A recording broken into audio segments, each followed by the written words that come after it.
I'm moving, so my place is kind of a mess right now. All right, so let's do the positives first. It's awesome that the number one movie in America this weekend is an independent film. Uh, I'm going to be interested to see how the studios respond when you have Joker, which I liked, but apparently America didn't, which cost as much money as it did, made as little money as it did, and then you have something like Terrifier 3, which has a built-in fan base now, and it's doing fantastic in the theaters. Not the one I went to tonight. The theater I was at tonight had like 4 people in it, and 2 left. Thank you, Elvira. I'm glad you could put your tail right in front of the camera there. So I'm interested to see, will this spur the big studios to jump on the bandwagon and maybe to bring the Freddys and the Jasons and stuff back. We don't know. We don't know. It'll be interesting. I love every fucking hack article is gonna be like, is horror back? Horror never goes anywhere. You know, it's always a safe bet as long as you don't do fucking horse shit. You know. So yeah, that's great. That's fucking awesome. It's really cool. Damien Leone, who's the director of it, he started out with Trauma. He's very good friends with Fallon.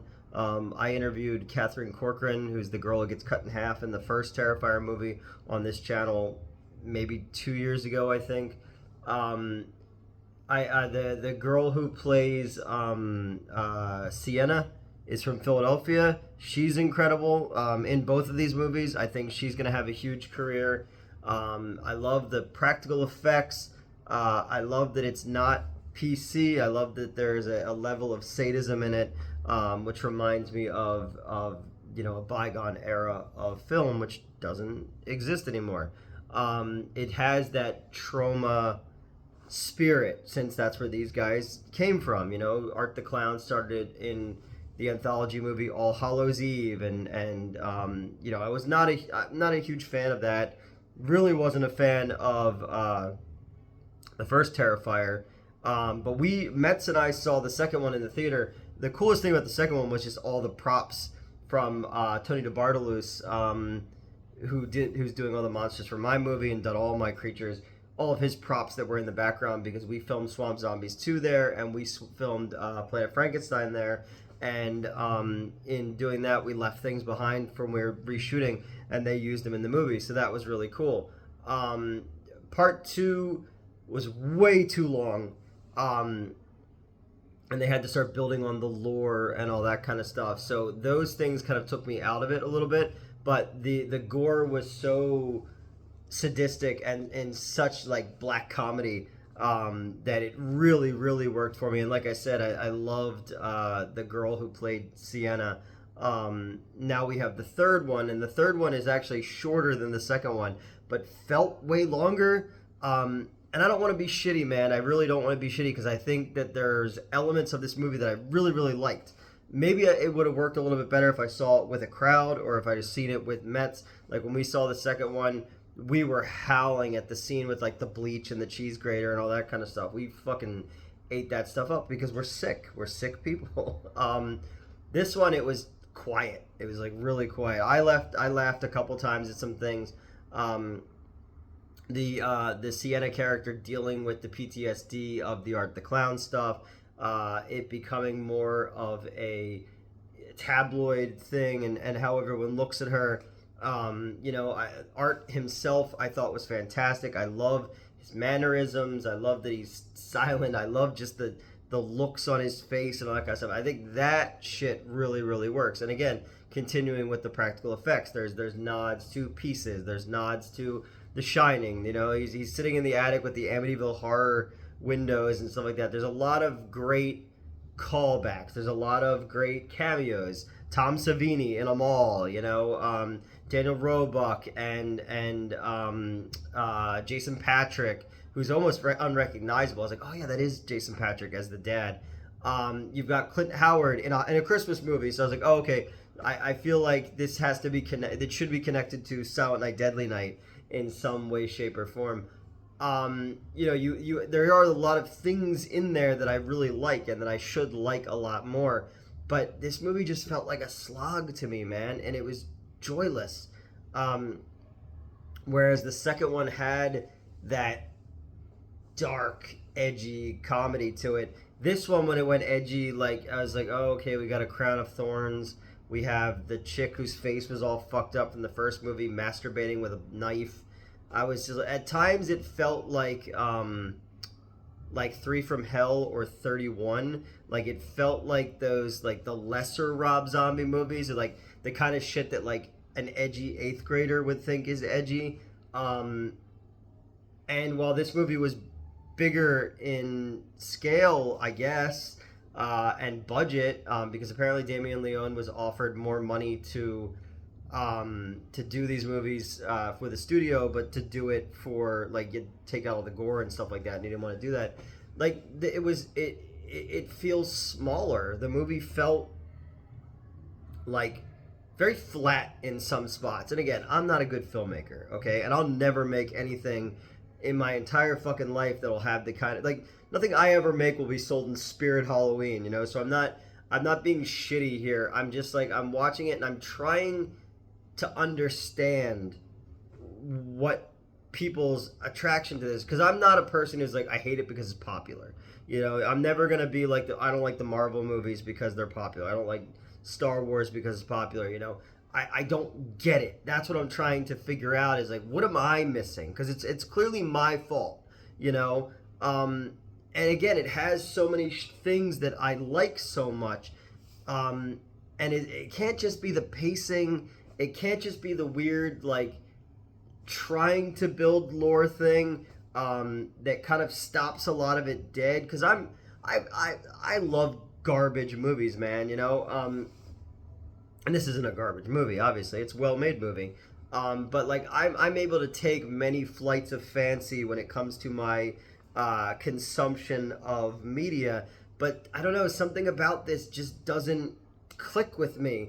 And you know, it takes place 5 years after the second one. You know, it'll pick you right up when you Chris Jericho watching Plan 9 from Outer Space, like at the end of part two, and then it jumps into the 5 years later, where Sienna has to go stay with her, I guess it's her aunt and her husband and their kid, and Art's back, and and but it's like because of the pacing, it's so disconnected. You have these like dramatic scenes of the Sienna character like dealing with the scars physically and mentally of the things that happen with Art, and then you have the brother who still looks like the kid from the Teenage Strangler Mystery Science Theater episode. He's like, he didn't do nothing. But and like, now that he's grown more, he's not a good actor. And it's the Sienna actress is really putting in, like, she's putting in the work in this movie. She's the emotional core of the movie. The little girl, the niece, isn't bad either. The girl with the messed up face, like, who's like a demon now. She's inhabited by a demon. When you get to like her stuff, you go from like these. It almost reminded me as I was sitting there like a Tyler Perry movie at times, where you have these scenes where it's like Medea in a dress, like, chasing around a little fat kid with a wooden spoon, and then the very next scene is, Janet Jackson's husband beat her and she lost a baby. Like, it's that tonal flip-flopping, and that's kind of what this does. It goes from like emotional weight, disconnected set piece. Oh, these people who show up for one scene, now they're dead. And again, in horror movies, I love that kind of shit, but in this one, it just felt like tonal whiplash at times. And as you're pacing, it got to the point where, like, I was kind of like, I was checked out of it. By the time we get to the third act, which is like Passion of the Christ, basically, I didn't care. And again, I'm trying to figure out why I don't care. I'm trying to figure out, because I love scary clowns. I love gore. I love synth music. I love fucking cameos from horror movie actors and B movie actors who I love.